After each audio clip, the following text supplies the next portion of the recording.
Hey guys, before I start, I want to take this moment to sincerely apologize for not being able to perform last week's free agency and trade transactions. At the moment, my life is in a very complicated position, and while I was set to record and send the video over to Tup, in the end something abrupt came up that needed to be taken care of, hence me not being able to show up last week. So therefore, I'm really sorry for not being able to carry out my duties, and I can assure you that this will never happen again. What's going on, ladies and gentlemen? This is DOC Gunner here, back again, bringing you people the week 8 of the free agency and trade transactions. Now, as all of you may know by now, the week 1 of this series is linked down below in the description where the rules are thoroughly explained. So to those that don't know how this works, feel free to watch that video first and then come back to this video. Now, this week had only 2 transactions made, which was made by the man who I consider as the dark horse going in the remainder of this league, and his name is Fizz. No, not John Cena, who chose to give up his Leveni for Froslass. So right off the bat, this trade is what I consider as a very big deal for the Atlanta Haluchas.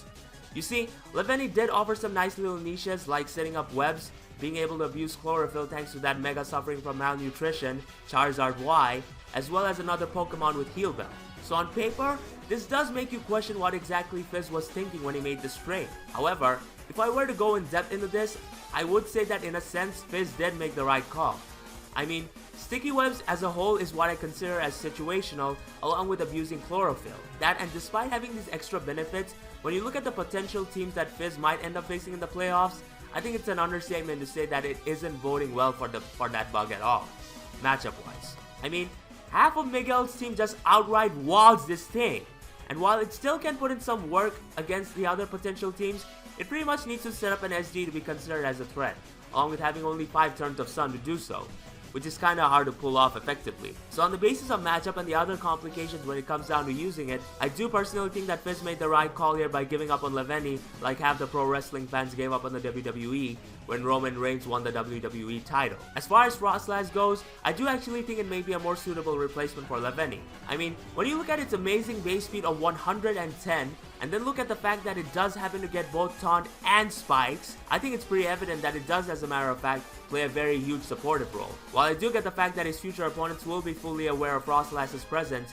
and will be looking for a way to neutralize it from doing its usual Destiny Bond shenanigans, the fact is that once again, its speed stat makes it much more easier for it to set up hazards and potentially get a Destiny Bond off, while making it extremely difficult for his opponents to counteract it. It can also easily break stall too with taunt, which pretty much explains why it is considered as a good Pokemon to take in the League format. Oh, and it's also worth mentioning that Fizz here exchanged a form of Hazard for another form of Hazard in terms of replacing Sticky Webs for Spikes, which I do, as a matter of fact, believe is much more beneficial for his team. So while Fizz is losing some niches by saying goodbye to Leveni, in the end, I would say that picking up Froslass has gotten him more gains, and is what's best for business. As for his third and last transaction, Fizz chose to trade his AA for Venomoth, and truth be told, I was quite surprised as to why he did that in the first place, and so I decided to talk to him about it. And from my conversation with him, he revealed to me that he felt as if AA has run its course for this season, and for the future matchups, it won't play that much of a huge role anymore. He did mention though that the only drawback from making this trade now is the fact that he's going to have a much more tougher time dealing with the Detroit Steel Wings, as his dedicated counter to Staraptor is now gone. So, on the basis of that, I do actually see that coming back to bite Fizz. But then again, he does have a very shaky check to it in the form of Rocky Helmet Garchomp, which will actually put Fizz in a predicament, as he will now be forced to choose as to whether he should run the offensive Garchomp to hit the rest of his team real hard, while still being extremely prone to Staraptor, or be the defensive Rocky Helmet variant to handle the Staraptor much better, while missing out on running an offensive variant, which is guaranteed to put a huge amount of offensive pressure on the Detroit Steel Wings. But other than that, AA wasn't doing anything for Fizz. I mean, it literally has the worst possible matchups against the New Orleans Pelicans, which the Atlanta Haluchas are scheduled to face next week, where half of John's team just outright kills that sword. The same case can be applied for his last opponent too, as well as the potential teams that Fizz could face in the playoffs. So therefore, I do believe that he made the right call by dropping AA, but I am quite skeptical as to whether he made the right call to trade it now, as opposed to later on.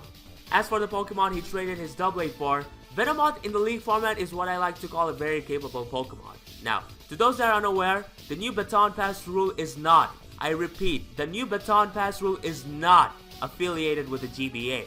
Meaning that if Venomoth is used, it has every liberty in the world to set up 3 quiver dances and then baton pass it to any other Pokemon, clearly showing how much of a huge threat it can be. And it can do numerous things as well, like putting things to sleep with Sleep Powder, having access to Tinted Lens, which makes its bug typing much more threatening and turning one of the worst offensive typings known in mankind to a great offensive typing. And for what it's worth, it does have access to Shield Dust, meaning that Fizz won't have to worry about Jirachi freezing his entire team with Ice Punch like it did against Miguel. But yeah, back to the point, it also has access to Toxic Spikes too, meaning that Fizz now has the very dangerous ability of setting up every sort of damaging hazard. And when you look at Fizz's team, it's actually perfect, because now with being able to set them all up, and with the stand being up, his Stoutland aka Colin will have a much more easier time in sweeping his opposing team, thereby making it a much more dangerous threat than it already is. So all in all, we need to look at it from this perspective. Venomoth was indeed the right Pokemon to pick, and I think it's pretty evident that when it comes down to this final set of trades, the Atlanta Holuchas are now as dangerous as they can ever possibly be. And personally, just looking at all of this, I wouldn't be surprised if they were to walk out of this season as the GBA champion. That being said, this is it for this week's free agency and trade transactions. As always, thank you so much for watching, guys. The fact that you all take time off your day to watch my analysis really means the world to me, and honestly, I can't thank you enough. Do let me know in the comment section down below what you think of these last 2 trades, and I will see you all next time. Stay awesome and take care. Bye-bye.